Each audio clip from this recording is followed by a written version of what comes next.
السلام علیکم ورحمۃ اللہ وبرکاتہ۔ جی آج کا ہم نے لیسن کرنا ہے۔ آج ہمارا لیسن سورۃ مائدہ کی آیت نمبر 55 سے ہم لیسن سٹارٹ کریں گے، لیکن لیسن سٹارٹ کرنے سے پہلے ہمیشہ کی طرح کوئی اچھی سی بات، کوئی حدیث، کسی عالم کا قول جو کہ آپ سے ہمیشہ اکثر ہی شیئر کرتی ہوں، تو اس سلسلے میں آج ابن الجوزی کی کہی ہوئی ایک چھوٹی سی بات آپ سے شیئر کر رہی ہوں۔ آپ فرماتے ہیں کہ دنیا آزمائشوں اور مصیبتوں کے لیے بنائی گئی ہے۔ تو یہ بڑی ایک حقیقت کی بات ہے۔ اگر ہمیں یہ حقیقت سمجھ آ جائے تو شاید ہم پریشان ہونا چھوڑ دیں کہ دنیا جو ہے وہ ہے ہی آزمائشوں اور مصیبتوں کے لیے۔ جو سکون اور خوشی ہے وہ انشاءاللہ جنت میں ملے گی ہمیں انشاءاللہ۔ تو اب ہم نے دیکھنا یہ ہے کہ تکلیفیں اور آزمائشیں جو ہیں وہ صرف تکلیف نہیں ہوتی، آزمائش نعمت کی شکل میں بھی آتی ہے، اور اللہ تعالیٰ یہ دیکھنا چاہتے ہیں کہ بندہ جو ہے وہ نعمتیں پا کر وہ میرا کتنا شکر ادا کرتا ہے، اور وہ مجھے یاد رکھتا ہے یا مجھے بھول جاتا ہے، مجھ سے بدگمان تو نہیں ہو جاتا۔ تو اس لیے جو نعمتوں والی آزمائش ہے وہ زیادہ مشکل ہے اور زیادہ الارمنگ ہے، اس میں ہمیں زیادہ سنبھل کر چلنا چاہیے۔ تو اب ہم یہ دیکھیں گے کہ تکلیفیں جو ہیں یہ یا آزمائشیں، چاہے وہ جس شکل میں بھی ہوں، وہ آتی کیوں ہیں۔ تو اس سلسلے میں ایسا ہے کہ انسان، یہ جو تکلیفیں ہیں یہ انسان کا درجہ بلند کرنے کے لیے آتی ہیں، انسان کو پختہ بنانے کے لیے آتی ہیں، اسے ہوش میں لانے کے لیے آتی ہیں، اس کو وارن کرنے کے لیے آتی ہیں کہ اگر وہ کسی غلط سائٹ پر چل پڑا ہے تو اللہ اس کو واپس اپنی طرف بلانے کے لیے کسی نہ کسی مشکل آزمائش میں ڈال دیتے ہیں، اور پھر وہ اللہ کی طرف پلٹتا ہے۔ پھر تکلیفیں انسان کو پاک کرنے کا سبب بھی بنتی ہیں۔ اللہ جس کے ساتھ بھلائی کا ارادہ کرتا ہے اس کو مصیبت یا کسی تکلیف یا کسی آزمائش میں ڈال دیتا ہے۔ جتنے بھی اللہ کے پیارے پیغمبر گزرے ہیں، آپ یہ دیکھیں کہ وہ سب کسی نہ کسی آزمائش سے گزرے ہیں، اور پھر وہ اس آزمائش میں ثابت قدم بھی رہے ہیں۔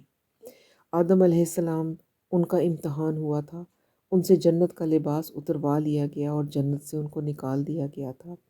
پھر نوح علیہ السلام 950 سال تک آزمائش میں رہے تھے۔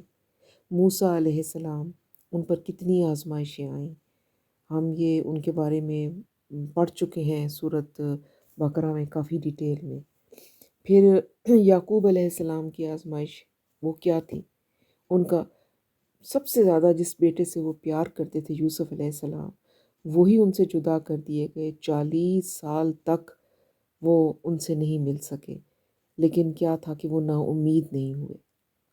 تو ہمیں بھی سبق سیکھنا ہے ان پیغمبروں کی ان باتوں سے۔